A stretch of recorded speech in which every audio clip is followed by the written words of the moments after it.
The topic that we are going to discuss is non-parametric test.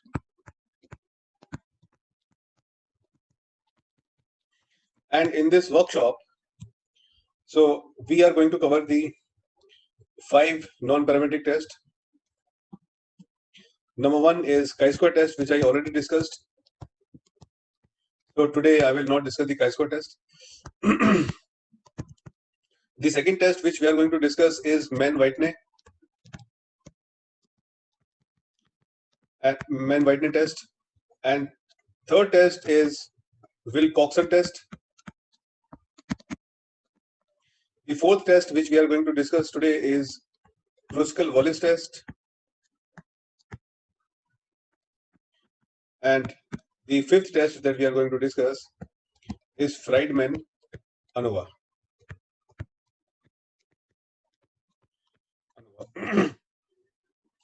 So these are the non-parametric tests we are going to discuss today. And I hope you will understand each test. So chi-square test I'm cutting because we already have discussed this test. So remaining Mann-Whitney, Wilcoxon, Kruskal-Wallis, Friedman-ANOVA, we will discuss. So let me delete this chi-square test. Okay. Now, where we can use this test? So first of all, I will tell you the basic properties of the non-parametric test and why we are using the non-parametric test.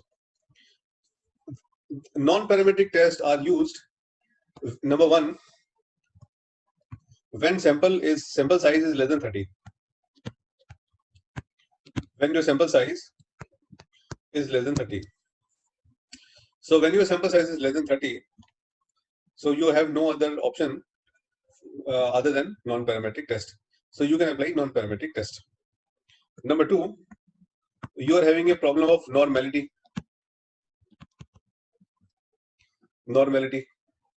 So in case of if normality not fulfilled, then we can go for non-parametric test.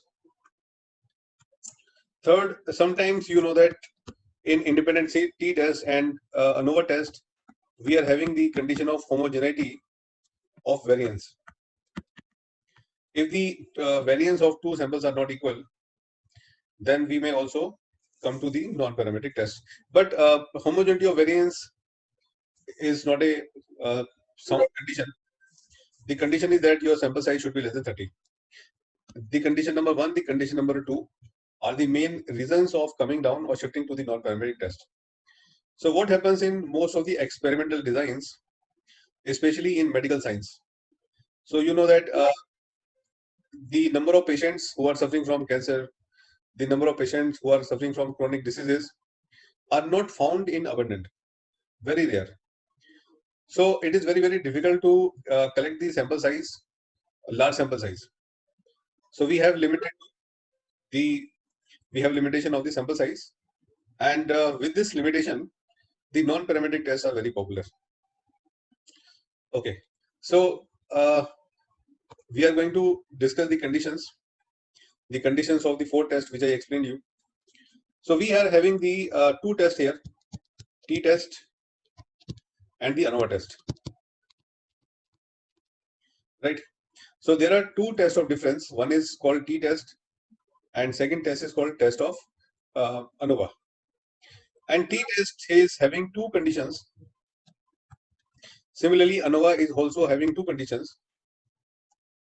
Number 1, independent samples.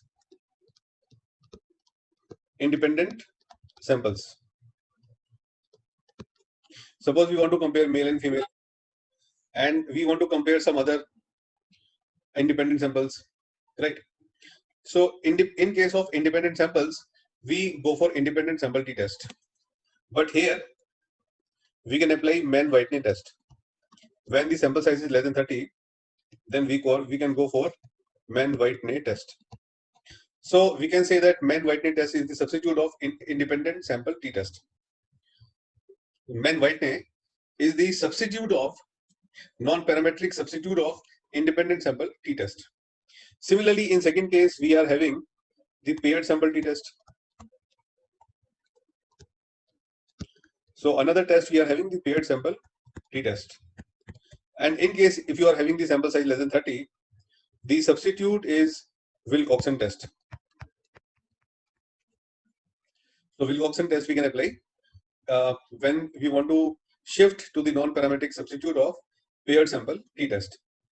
Similarly, in ANOVA, we are having two possibilities like independent samples, same in independent samples.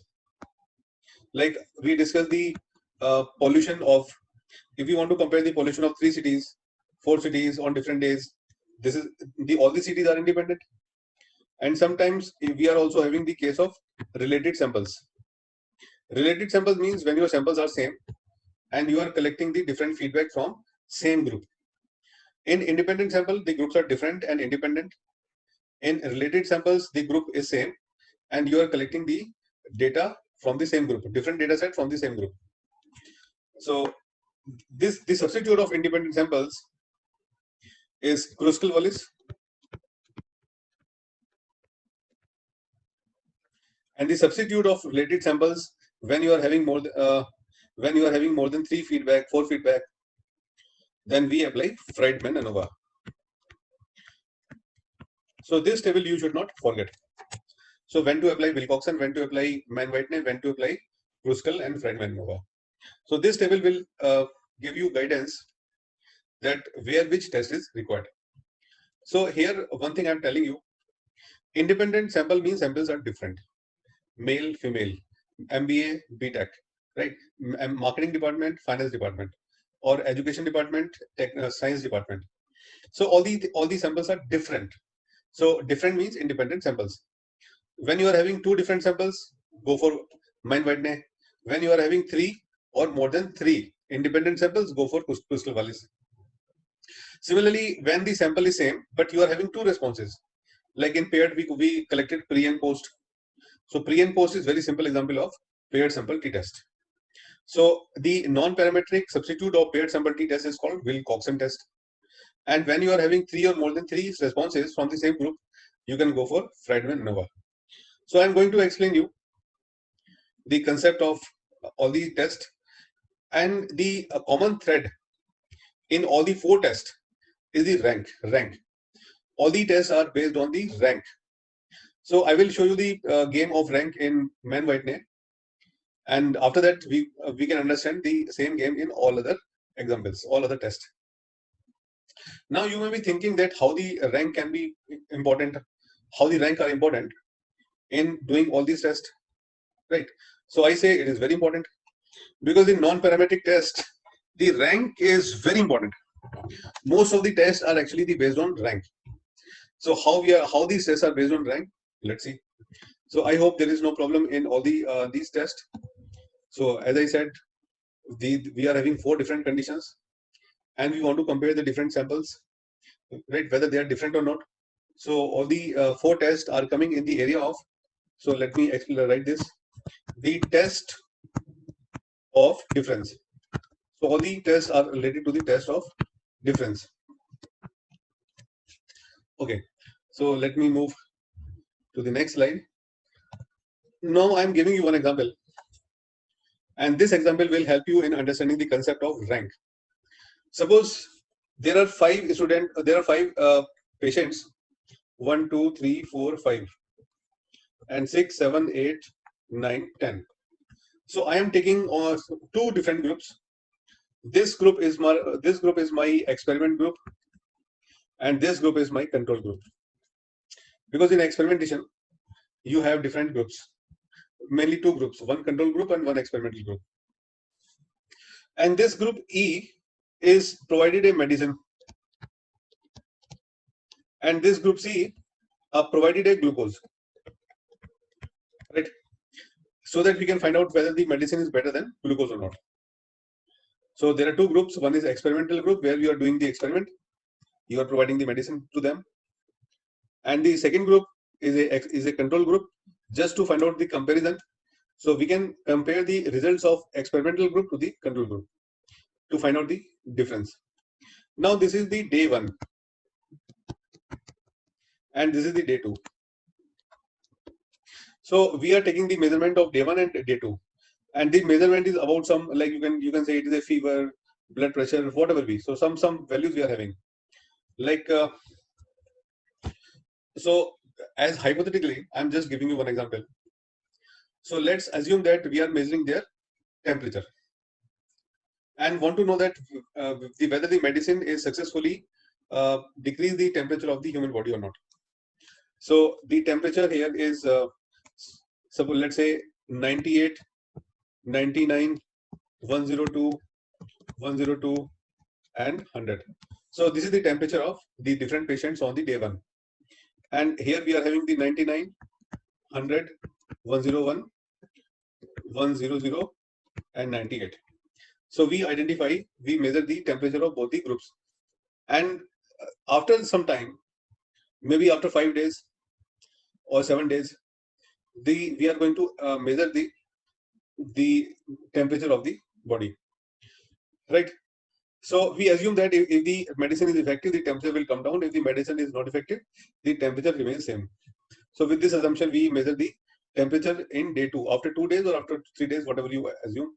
So the temperature is, let's say 89, 93, 94. I don't know what is the normal temperature, but just I'm guessing it. 92, 95. And here the temperature is 98, 98 or 97, 100. ये थोड़ा ज़्यादा हो गया 200. So 200 is not possible. Let me write it here is 100 and 196. So you can see that I measure the temperature on the day 1 and day 2. So these are the values which you are getting from the data. These values are available in the data set. Now the problem is that what to do with this kind of data set? What to do with this kind of data set? So now, as I said, the non-parametric test is based on the ranking. So we have to find out the ranks. How to find out the ranks? So I'm writing the rank here, rank, and similarly, I am finding out the rank. Okay, so the highest value I'm giving lowest value, lowest rank, highest value, highest rank. So 98 is the, I think is the lower value, lowest value 98, 98. We are having 298 here, and they are sharing the rank of 1 and 2. So I write 1.5 and here 1.5 because they are sharing the same rank. Then 99, 99, 99. Again, there are two people who are having the fever of 99. So they are sharing the position 3rd and 4th. So I write 3.5 and 3.5. Then we are having 100, 100, 100. So there are 300 and they are sharing the position of 5, 6, 7. So we can provide 6, 6 and 6. The average of 5, 6, 7 is 6. And we are remaining with 8, 9, 10. So this is the 8th and 9, 10th. There are two people who are having the same fever, 102, 102, and they are holding the position of 9th and 10th. So I will put 9.5 and 9.5. So this is the rank on the basis of the numbers. Now I calculate the mean rank, the average of this. Similarly, I will find the average of this. So you can calculate that 1.5, 3.5, 5 plus 10, 25, 25 plus 15, 40. So 40 divided by 5, because there are 5 people, the sum of the rank is 40. So 40 upon 5 is equal to 8. So the mean rank is found to be 8. I hope you understand this. The 40 is the sum of all. Similarly, I will calculate the sum of all divided by 5. 3.5 plus 6, 9.5, 17.5, 17.5 plus 18, 19, 25. So 25 upon 5. It is found to be 5. So here we are having 8, mean rank 8. Here having the mean rank of 5. Okay. Then the Mann-Whitney test will calculate whether they are different or not. Ideally, there should not be any difference between these values. Okay, similarly, I will calculate the rank here. The lowest value is found to be 91, so I am giving rank 1. After 89, we are having 90, rank 2, 93, rank 3, 94, rank 4, 95, rank 5, then 96, 6, 7 and 8, 7.5, 7.5, 9 and 10. So these are the ranks of the day 2. Now I will calculate the mean rank. 5 plus 2, 7, 7 plus 4, 11, 11, 12, 12 plus 3, 15, 15 upon 5 is equal to 3. Now you can see that the mean rank here is found to be 3. And in this case, what is the average of the rank? 7.5 plus 7.5, 15, 15 plus 10, 25, 25 plus 15, 40, 40 divided by 5 is equal to 8. So here the mean rank is 8. So the software will check whether the mean rank of the two groups are different or not. So in the Mann-Whitney test, not only in Mann-Whitney, in almost every test, we compare the mean rank, right? So mean rank is the basis of all the non-parametric tests. So this is the mean rank of group 1, this is the mean rank of group 2. Similarly, this is the mean rank of group 1, this is the mean rank of group 2. So almost we calculate all the non-parametric tests from the mean rank. Okay, now I hope, is it clear to you? Now I'm just asking, this concept of mean rank is clear or not? Okay. Because if it is clear, then everything is clear.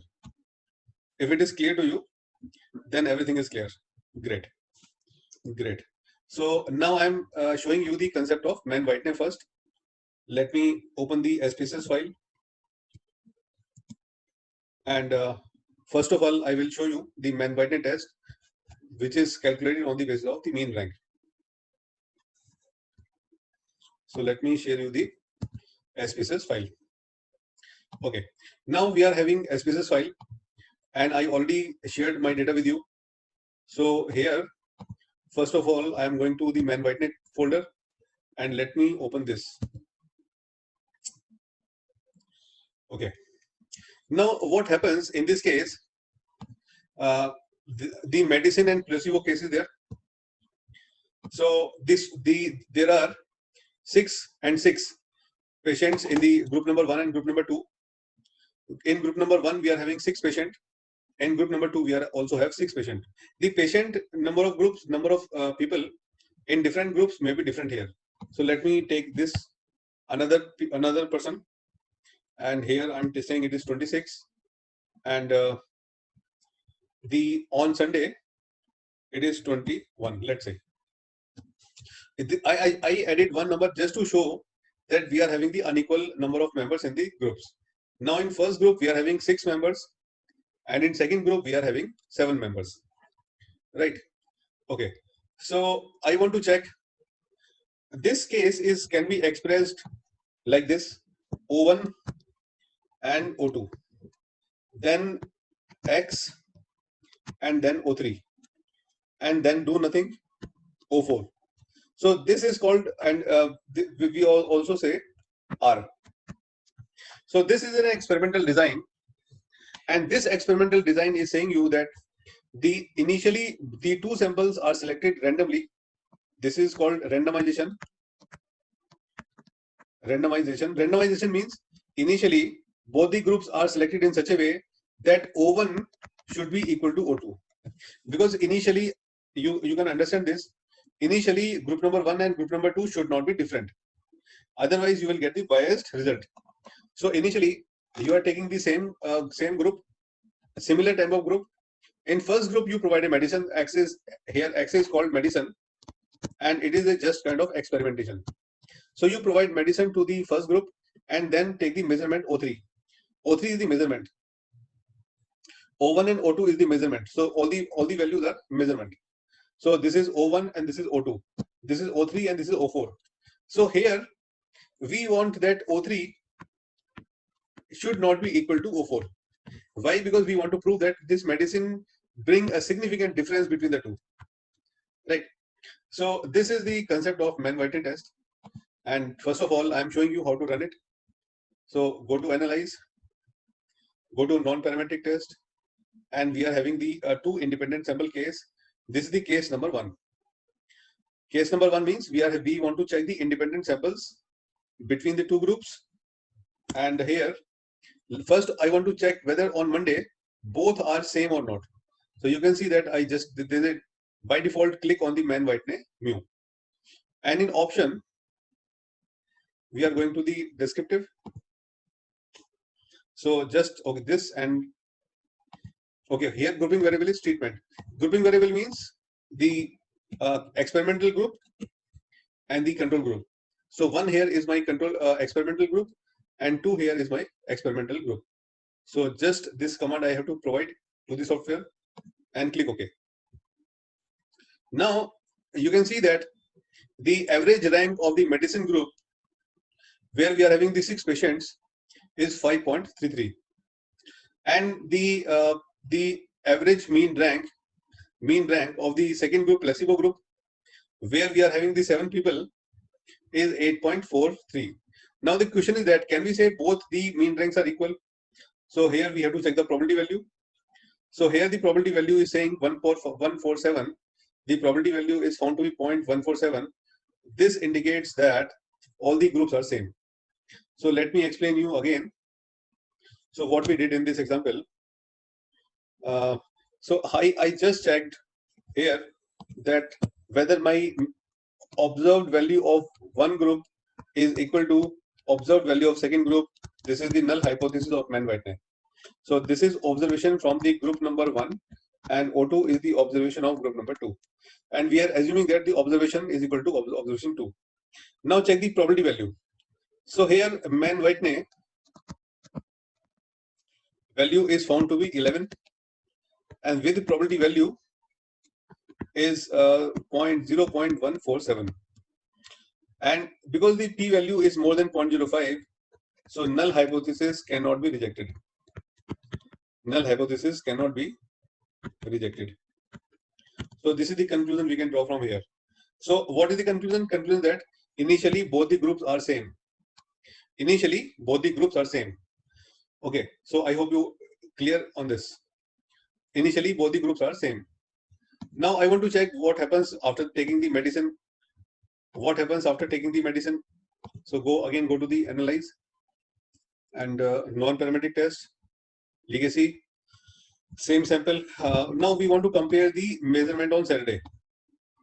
So here I took the test variable as Saturday because I want to know whether the medicine is creating a significant difference between them or not. So I just click on the Mann-Whitney and click OK. So here the mean rank is 3.5 of the first group, means it comes very low, and the placebo means second group. In second group we are having the value of 10. And can we say the 10 and 3 are very different? So let's see the probability value. So I can explain with notation. So O1 X to O3 and O2 nothing O4. So this was our experimental design. We already checked O1 and O2. Now we are going to check O3 and O4 with the null hypothesis that O3 is equal to O4. It is my null hypothesis. However, I want to reject it. So for rejection, I will check the Mann-Whitney test, which is coming to be 0.000, and the p-value is coming to be 0.002. So you can see that the p-value, because conclusion we can take from the p-value, here p-value is found to be significant. And now I have to check that which O is high. Okay, so let me check. Yeah, so you can see that the temperature of the group number 1 significantly decreases. So what is my conclusion? Conclusion is that medicine decreases the temperature significantly. Medicine, the medicine decreases the temperature significantly because there is a p-value significant. So basically this test is known as the Mann-Whitney test, although I am going to explain you with more examples. So let me go for example number 2, so that you are having some basic idea that how to apply Mann-Whitney test.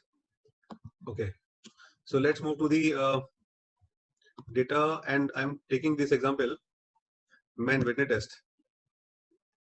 Okay, so here let me explain you the example first. So let me check whether I shared my file or not. Yeah, fine. Okay, in this case I take this example from the Andy Field book, and he said that there are two group of patients. This is the, you can see that there are two group of patients. This is the group number 1. This is the group number 1, and this is the group number 2. So we are having 2 group of patients, and both the groups are independent, and all the people are suffering from the tension. So they are having a huge depression, and because to remove the depression, so doctor gave drug to the patient, first group of patient, and alcohol to the group patient 2. So to the first group, the doctor provided the drug of depression, and the second group, they provide the alcohol to reduce the depression. The level of depression on Sunday is this, and the level of depression on Wednesday is this.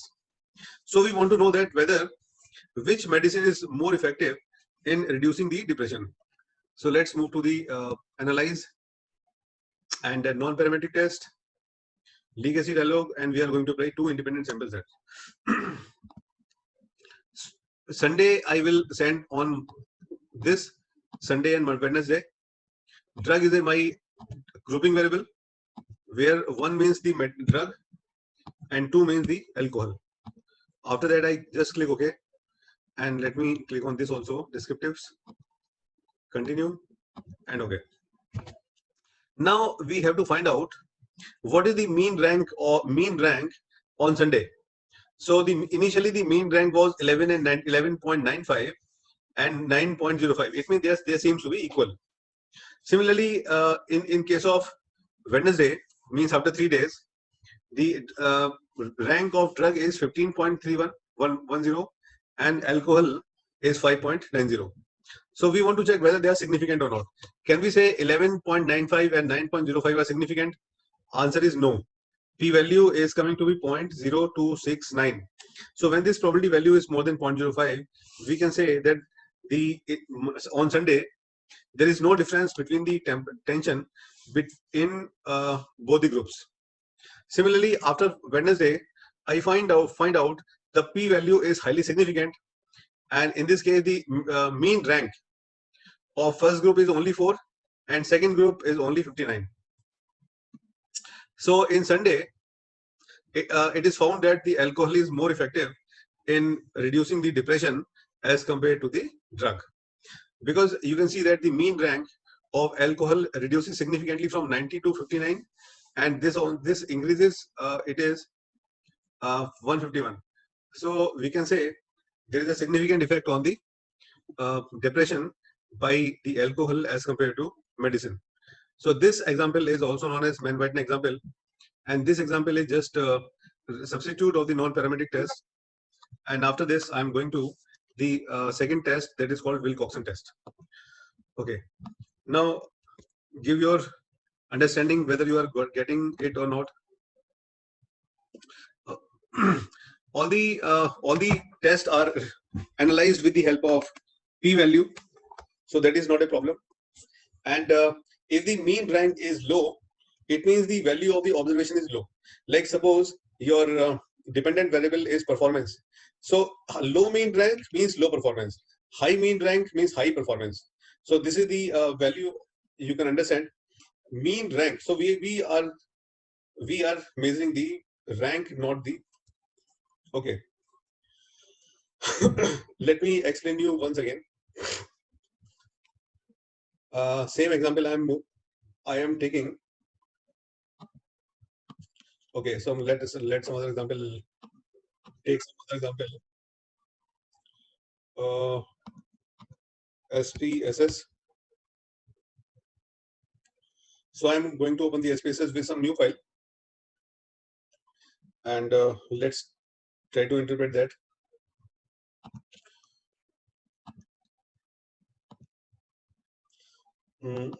Okay. So in this case, this example is actually same example as the drug wala case. Okay. Now let's try. We are having the 2 type of incentives in the company, right? So incentive and no incentive. The employee of the company are divided into 2 groups. To the first group, you provide the incentive, and the second group, you are not providing any incentive, right? So you divide the employees into 2 groups. To the first group, you say that if you perform better, we will provide incentive. To the second group, it is said that if you don't do better performance, or if you do provide better performance, we are not giving any incentive to you. So the objective of this research question is that we want to see whether incentive will motivate the employee to perform better or not. So we are having the performance initially before training program and after introducing the incentive.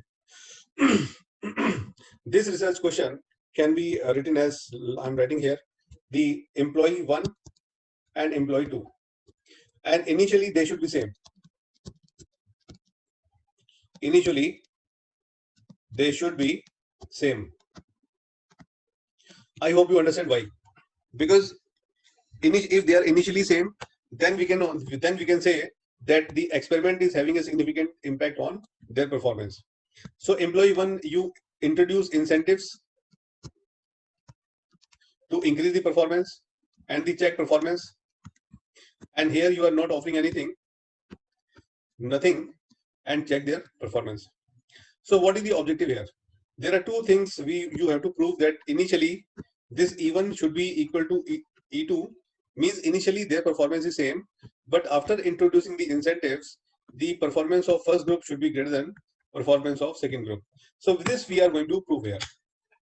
So I think the condition is clear, that what is the purpose of the researcher. So we are here to prove that incentives are better than no incentives. Okay, so now I want to apply non-parametric test, legacy dialogues, and we are going to apply the two independent samples. Click it, and we are going to check the performance before the incentive, after the incentive, and incentive. Incentive is divided into two parts: incentive and no incentive. Incentive and no incentive. Continue, and if I click OK, I will get my results. So if you see the results, the mean rank, actually it is the same example, the 11.5 and 9, it is the mean rank of both the groups before the experiment, and I want them to be equal. So you can say the probability value is 269, so it means they are equal. It means they are equal. Now after providing the incentive and no incentive, I found that what is the difference between the rank. So the mean rank of first group is 4 and the mean rank of the second group is 59. Are they significant? Yes, they are significant, because the probability value is found to be significant. So we can say there is a significant difference between the two. And because I have to check whether which performance is better. So you can see that sum of the rank. I hope you can see the sum of the rank. In case of incentive, the mean rank is high. In case of no incentive, the mean rank is low. So it means higher the rank, higher the performance. So the average performance of the incentive group is better than no incentive group. So in this way, we can analyze the Mann-Whitney test. So after 3 examples, I hope the clarity will come. Now tell me, are you clear or not? Okay, so I think now it is clear. Because if this example is clear, all the 3 examples have the same interpretation. Now I'm going to explain the case number 2. So the second test, which is known as Wilcoxon test, number 2, it is applied for related samples, related or paired samples. And so we are having few features of it, like the respondents are same. In Wilcoxon test, the respondents are same, and you are taking the 2 different responses. You are taking the 2 different responses, and the responses may be pre and post. For example, the responses may be pre and post, or feedback 1 and feedback 2. Feedback 1 and feedback 2. So these are the this is the requirement of Wilcoxon test. So I'm showing you two examples to show how we can run the Wilcoxon test in the SPSS. So let's move to the SPSS first. Open SPSS software, and it is a very easy test. If you understand the paired sample t-test, it is just the substitute of paired sample t-test. So I'm showing you the example. In this case, you can see that this is the pre and post, right? The performance before introducing the incentives and the performance after introducing the incentives. So let me take here, right? So now they are pair. So it is called, let me call it pre-performance, and this is the post-performance. Post-performance. So I am having two variables here, the pre-performance and the post-performance, and I want to check whether there is a significant difference between the pre and post. Right, so it is a kind of paired sample t-test. Why it is a paired sample t-test? Because the respondents are same, and we are measuring the performance of these respondents before the incentive program and after the incentive program. So the rule of applying the Wilcoxon test is that, number one, there should be the same sample in both the responses. So first responses is pre-responses and same post responses for the same group of people. So now let's see how we can apply the test here. Go to analyze, non-parametric test, legacy dialogues, and now we are moving to the two related samples. The option number 4, two related samples. Okay, let me make the pair. So I have to make the pair pre and post, and I want to compare this pair with the help of Wilcoxon test. So by default, we are having the Wilcoxon test here. In the option, you can go for the descriptives. In options, you can click on the descriptives, continue, and just click OK. So we are having the result here. So in case of pre-performance, the average performance is 19.6, but don't think it is a mean. Yeah, it is a mean. Mean, the average performance in the pre-group pre-performance is 19.6, and post-performance the mean is 32. So 19.6 and 32. So we are having these two values. And but in terms of the rank, what software will do? The software converted all the 10 values into the rank in first case. Then software will convert the rank of the second case and will take the difference of the rank. Right? The software will calculate the difference of the rank and say that negative rank, there is no negative rank, means all the rank of rank 2 minus rank 1 is positive. So all the ranks are positive, and if you check the probability value is found to be 0.012, right? So what difference we are taking? Post performance minus pre-performance. You can see here the post performance minus pre-performance, and is found to be significant. So we can see that the there is a significant increase in the performance after the training program, right? So just I'm giving you one example, or let's see the data set. Okay, so I am writing the rank. So let me explain you the basic concept of this. First of all, if we calculate the rank of the first group, okay. So you have to find out the rank of the first pre and rank of the post. Rank of the pre and rank of the post. You have to convert all these numbers into the rank. Then you convert these number is also in the rank, pre-rank and post-rank. Then you calculate the difference between them. Rank post minus rank pre, and this difference we have to find out whether this difference is equal to 0 or not. So here the Wilcoxon test is also based on the ranks, and we find out this difference, whether the difference is high or significant or not, on the basis of the Wilcoxon test. So this test is also based on the rank, and you can see the results here.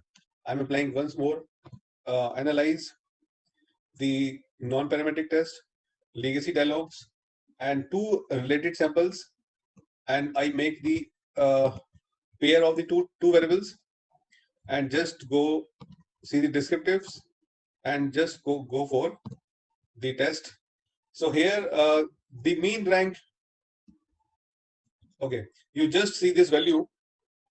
This value indicate that the probability value is significant.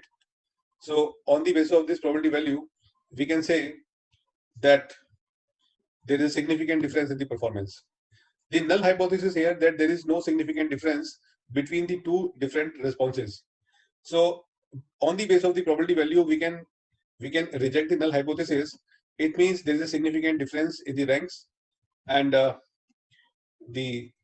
because we are talking about the performance, the average performance before the incentive is 19.6. The average performance after incentive is 32, and this difference is found to be significant. So we can say the incentive have a significant impact, positive impact on the performance. So this is the logic of Wilcoxon test.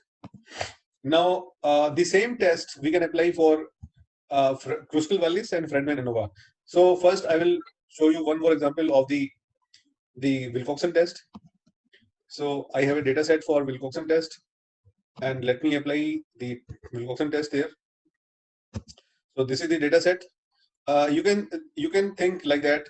There is a class of 20 people, and 2 faculty taught them, and we are taking the feedback of both the faculty, feedback 1 and feedback 2, and we want to see which feedback is high, whether the feedback of second faculty is high or whether the feedback of first faculty is high, like that. So it is a hypothetical case, and where we are having only 20 students in the class, and we are measuring the feedback of 2 faculties. So here we can identify that the students in the class are same, and the same student are giving the 2 different feedbacks. So it is a case of paired sample t-test because the sample is only one. So let's go to apply non-parametric test, legacy dialogues, and the 2 related samples we have to select here. Yeah, this is no, galat lag gaya.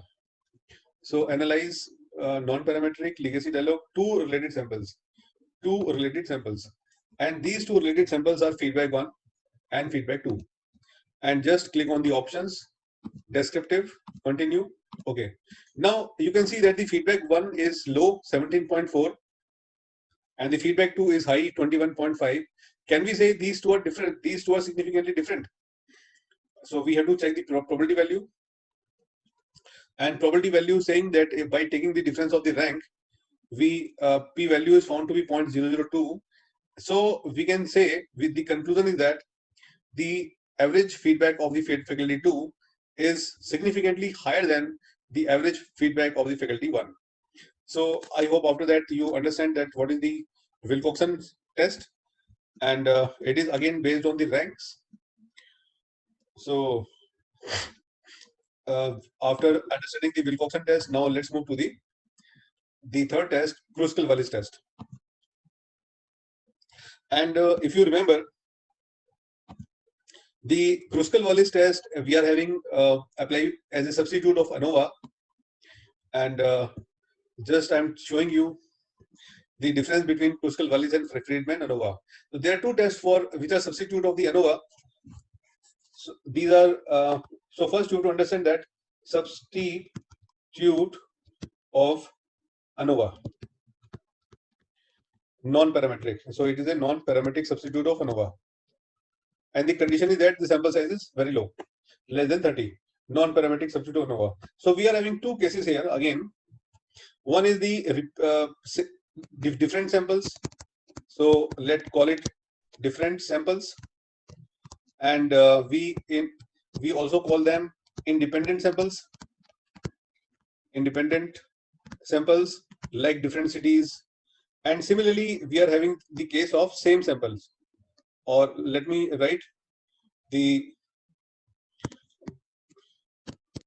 same respondents, because respondents, sometimes what happens that we have the same respondent and we measure the different feedbacks from these respondents. So these samples are known as related samples. So if we have this case, the case of different samples, then we apply Kruskal-Wallis test. And in case if we are having the same respondent, then we apply the Friedman-ANOVA. So this condition you should know. If this condition is clear, then I think there is no problem in applying the Kruskal-Wallis test and Friedman-ANOVA. Right. So you just see these two tests once again, then where we apply Kruskal-Wallis and where we apply Friedman-ANOVA test. So I hope it is clear. Now I'm showing you the SPSS, how we can apply this test. And let me open the data for first Kruskal-Wallis. And this is the data of, let's say, so any test we can apply. We are having few data set. In this data set, we are having the different groups. Okay, so we are okay. So in this case, let me explain you the concept first. The data is, we are having 4 different samples, sample 1 and sample 2. Let me check whether I shared the screen or not. Yeah, now I think the screen is shared. You have no problem with that. In this data set, so let's understand the data first. In this data set, we are having the 4 different samples. So these are the 4 different groups. Different group number 1, group number 2, group number 3, and group number 4. So there are 4 different groups. And the first group is taking no meal, no soya meal. Right? Means any meal where soya is there. So this group is taking 1 meal per week. Right? You can see here 1 soya meal per week. Then we are having the 4 and 7. Yeah. So 4 and 7. So this group take 4 meals in a week, and this group take 7 meals.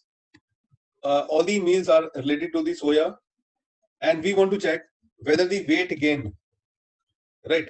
So we want to test the null hypothesis that the weight gain of group number 1 is equal to weight gain of group number 2 is equal to weight gain of group number 3 is equal to weight gain of group number 4. Right. So this case is known as independent sample ANOVA or one-way ANOVA. So now we are going to apply the Kruskal-Wallis test for this case, and let's see the result. So I hope the question is clear, and let me show you the results. Okay, now the condition, the choice we have for Kruskal-Wallis is K independent samples. K means more than 2. So any value more than 2 is considered to be the K independent samples. So we are having the Kruskal-Wallis test here, Kruskal-Wallis test, and this Kruskal-Wallis test is here the group is soya and weight is the scale variable. So weight should come for weight should be there in the test variable, and grouping variable is the soya bean. So you can see that this is the 1, 2, 3, 4, and we are having how many groups? 1 to 4 groups. We are having 4 different groups, because in ANOVA the number of groups should be more than 3. In this example, we are having 4 different groups, and this is the variable. In options, click on the descriptives, and after that, we can click on the OK. So now software is showing you the average rank of first group is 46.35, the second group is 44.15, third is 44.15, and 7 is 27. So are they different? Can I say they are different? The probability value say yes, they are different. So if they are different, it means we can check where the mean rank is lowest. This is the lowest, and all these are near to the same 46, 44, 45. There is no problem in the other 3. So we can say the persons who are taking 7 soybeans per week, their weight gain is less or the least, significantly less than all other people. Right. So this kind of this test is simply known as Kruskal-Wallis test, and this is the only thing we can do in Kruskal-Wallis. Right. So simple.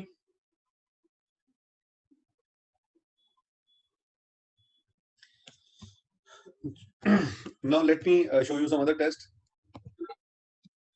Okay, another data set. The data in Kruskal-Wallis, all the examples are like this. Okay. Let me check the same example. This is diet experiment. Okay.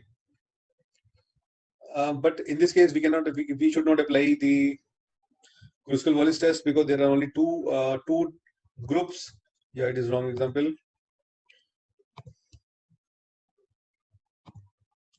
Kruskal-Wallis diet, doctor consultation. Okay, so in this case, yeah, we have five different groups. We are having the five different groups, and we are having the frequencies of meeting with the doctor. So I think this is the ANOVA example, which I want to do with the help of Wilcoxon Kruskal-Wallis test. Here, number of groups are 5.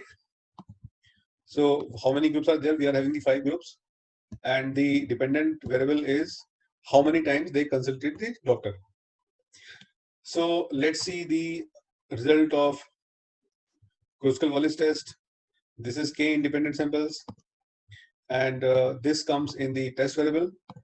Group comes in the grouping variable, and how many groups are there?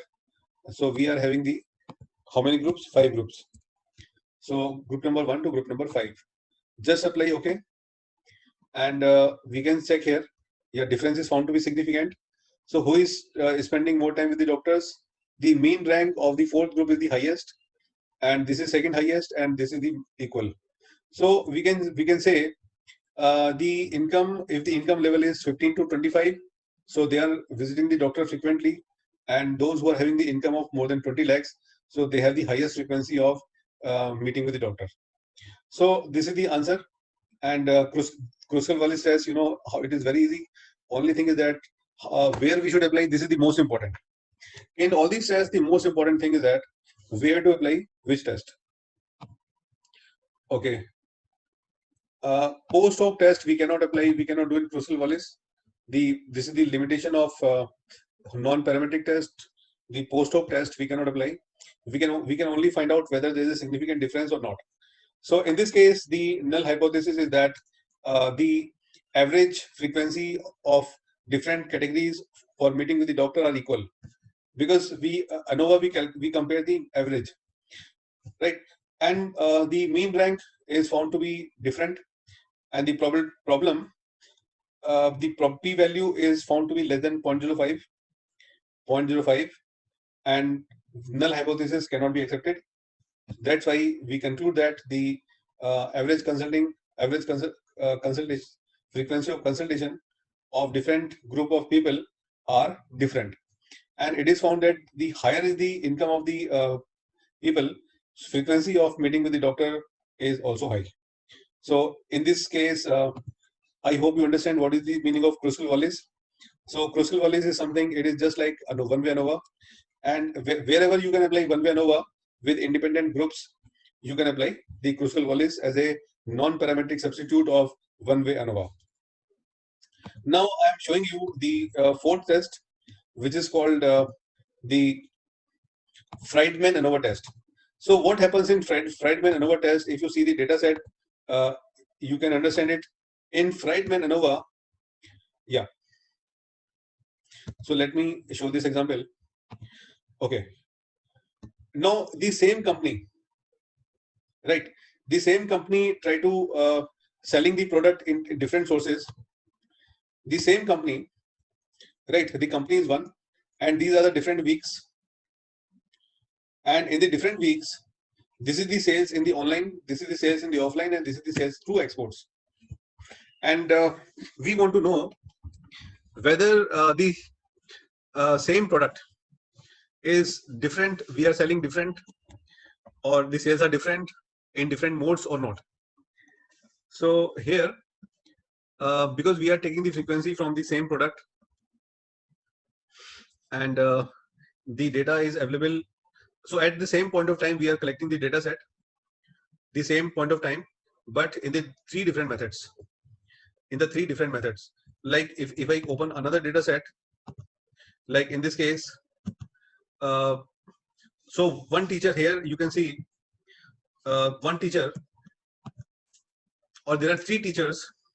One is teaching with the blackboard, second one is teaching with the PPT, and the third teacher is teaching with the help of case study.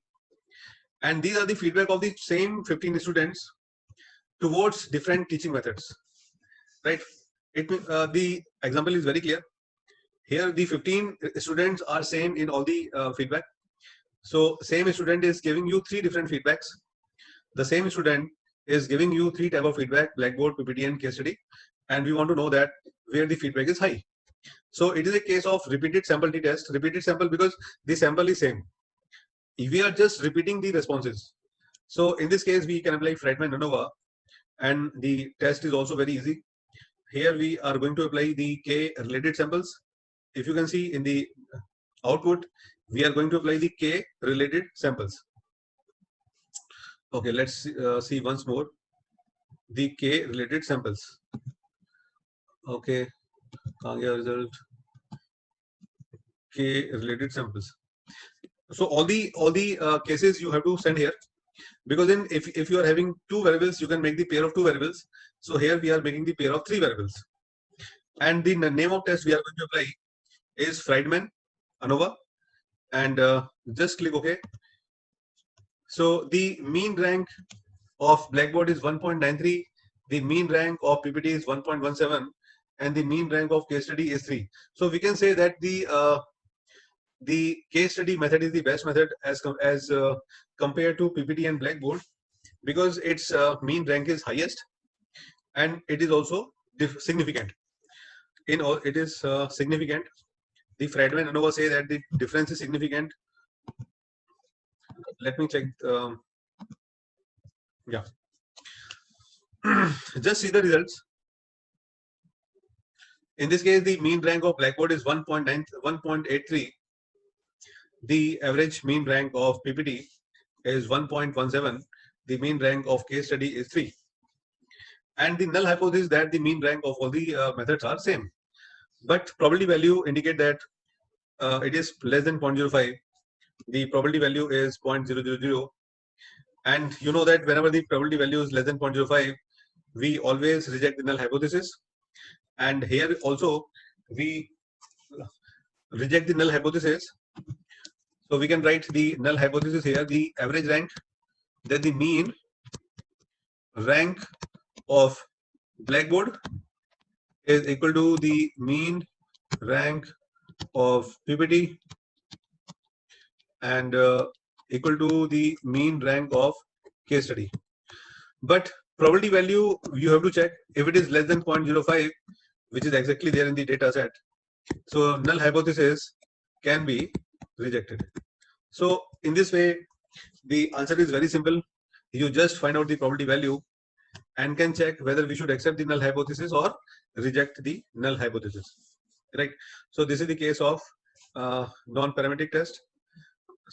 So we have explained all the 4 type of non-parametric tests here: the Friedman ANOVA, Mann-Whitney, and Kruskal-Wallis test. So these are the most favorite, most common test for non-parametric substitute of one-way ANOVA and t-test. So I have planned to discuss this 3 tests here, which I already discussed, and once I can tell you one more example. Like you can see that the same product, the company is selling with using 3 different models: offline sale, online sale, and exports, and the product is exactly same. We want to know that which method is the best method. So here we can again go to this K related samples, and so we just apply non-parametric test. Yeah, now we can send all the 3 methods in test variable and apply Friedman ANOVA. You just click OK, and let's see the results. So here you can see, if you see the results, the average sales is 1.43, offline sale is 1.58, and the export order is 3, and the probability value is 0.000, where we can say that the export is giving you higher sales as compared to online sales and offline sales. But in non-parametric test, post-hoc test is not applicable. We are not having any options of applying the post-hoc test. So this is the only test we can do in the SPSS, and